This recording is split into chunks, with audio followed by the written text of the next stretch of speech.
Thank you for joining us. I am joined by Rochester Police Chief Roger Peterson and Rochester lawyer Fred Suhler. Thanks for joining us, guys. Glad to be here. The first thing that we're going to do is check out the video that this show is about. So we're going to show you right now a video that was taken with an iPhone or a cell phone in Miami, Florida. I killed this man. Oh my God. They done killed this man.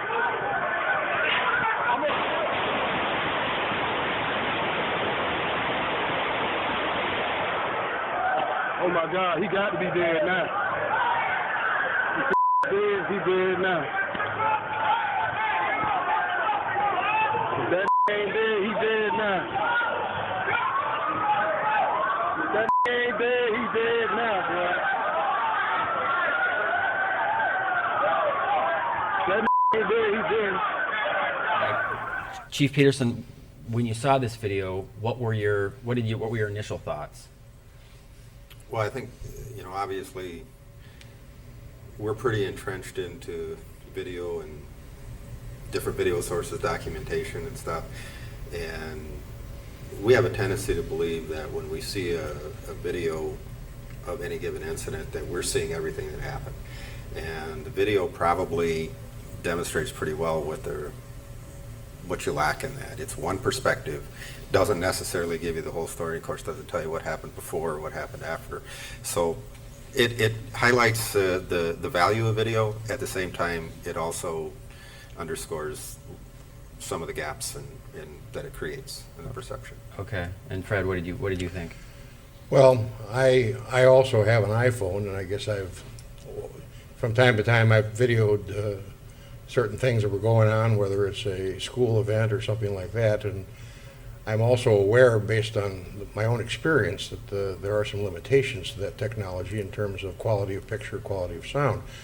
I guess from my perspective, the most disturbing thing in terms of what was going on there was not the fact that the police had to use deadly force. That's an issue for someone else to determine whether that was authorized under that circumstance. But I was a little bit concerned about the reaction of some of the police officers who felt that somehow or other people who had recorded information should be forced at that point to surrender their own personal property. Other than that, I make no comment on whether the police were justified in doing what they did. And it doesn't appear to me, at least, that the person who took the video was doing anything to interfere or put himself in harm's way because of what he was doing. Okay, from a layman's perspective, when I saw the video, the first question I had was, it didn't appear that the man that was in the car did anything that would say, okay, I'm gonna shoot you or something. Did you have any questions about deadly force when you saw the video? When you see 8 or 9 or 10 cops surrounding, and I'm asking Chief Peterson to begin, when you see 8 or 9 or 10 cops surrounding a car that's got a door shut and the windows closed, and then the shooting happens, was there any question in your mind in that situation? Question in regard to? Well, did it seem at all like it was excessive? Well, I think that's, as I said, there's probably the limitation of the video because you don't know what happened before and you don't know what's happening from another perspective. When you say, was there a question? Absolutely. Everybody's going to have a ton of questions. The issue, though, is does the video answer those questions, or like all of these incidents require, you need to answer those questions and answer them more than just with what you can view on that particular perspective from the videotape. So yeah, ton of questions, but as Mr. Suhler was indicating, no judgments as a result of that. There's a lot of questions that need to be answered, sir. Okay, and I assume you echo the same thought? Well, yes, the use of deadly force by the police is one of those situations that creates some very difficult problems. I've been doing what I do for a living for 40 years. At various times in the past, I've also prosecuted and been an advisor to police departments or that sort of thing. And I can tell you, at least my experience with individual officers is that police officers individually are very, very aware of the limitations they have in terms of using deadly force. And if they do take someone's life or seriously injure them, that usually is going to require that the system go through a rather lengthy investigation to determine what the truth is. And in this case, the video itself would be, interesting evidence that would be used during that investigation, but it wouldn't solve the problem of whether or not force was justified or not. Okay. After the shooting, the man who shot the video said, according to an online report, that the police took his cell phone and destroyed it. And he says that the only reason we're actually seeing the video is because he was able to take the data card out of the phone, put it in, and hide it. If he's telling the truth, the Miami police said that they didn't have any evidence that people's cell phones were being destroyed. But if this man's telling the truth, Chief Peterson, what do you think about that? Well, I think my reaction would, I think, probably be the same as Mr. Sewell's.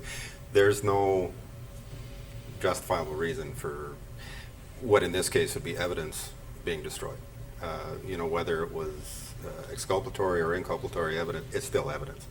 And the responsibility, a fundamental responsibility in circumstances like that, clearly are to preserve all of the evidence. And I don't think there'd be any argument that destroying, whether it's a cell phone or any other thing that might even be potential evidence, is just not appropriate in anybody's book. Okay.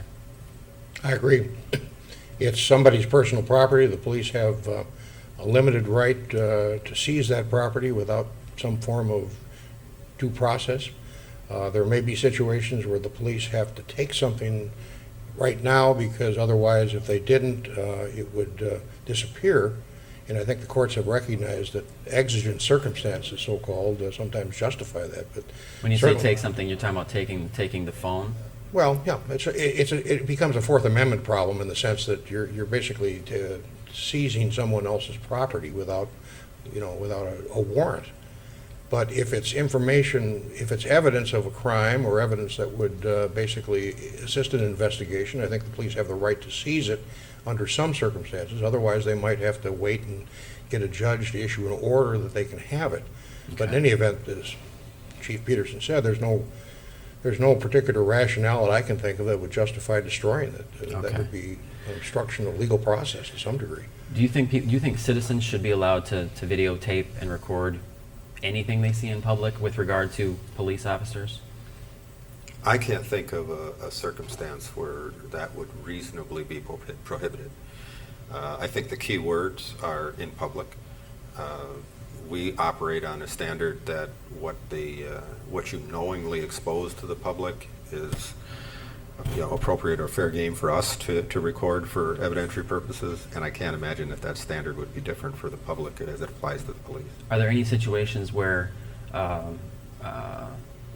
that you can think of where it's a police situation, there's something happening, and somebody's nearby a situation, they're on a corner or something's happening in a house, where it would be inappropriate for somebody to be filming with their cell phone cameras? I mean, have you run into that in your experience with the police here? Well, we certainly run into the circumstances where people are filming police activity, and even under the critical incident kind of scenario that you refer to. Question is, whether they have a right to do that, as it occurring out in public, and certainly there's no prohibition against doing that. Mm-hmm. I think that the only potential conflict that we see there is that sometimes people feel because they are taking pictures or want to take pictures that should grant them access where the public wouldn't otherwise be able to go. And when it becomes an issue of interfering with the police, because recognize when those type of incidents, the high stress, potentially dangerous incidents are occurring, part of our responsibility is to protect the public. And if you have somebody that's wandering in there thinking that, well, this would be good to take pictures of, that presents us a problem with ensuring their safety, and it puts officers at risk because they have to deal with that issue instead of focusing on the issue at hand. So that's really it's not an issue of whether people should be allowed to take pictures. Mm-hmm. It's an issue of being able to maintain appropriate security as seen so people don't get hurt. Okay, and Fred, you feel the same way? Well, I think the chief is correct that the police do have the right to do certain things that would ensure the safety of bystanders and things of that sort. But I think it's clear to me that if something is happening in public, that basically the public has a right to observe that, consistent with the police having the responsibility to make sure that somebody isn't in harm's way. I mean, if you're in a situation where the officers feel theoretically that someone has a weapon, and the officers have basically displayed their weapons, and you've got somebody within close proximity, I can understand why an officer might say, you've got to get out of here, because if somebody starts shooting, we don't know where that bullet's going to go. It could go here. Sure. So I think that's a reasonable thing, but I think the nature of something being done in a public place pretty well means that the police have, somewhat limited powers to just tell people to get To out of stop there. recording. Yeah. Okay.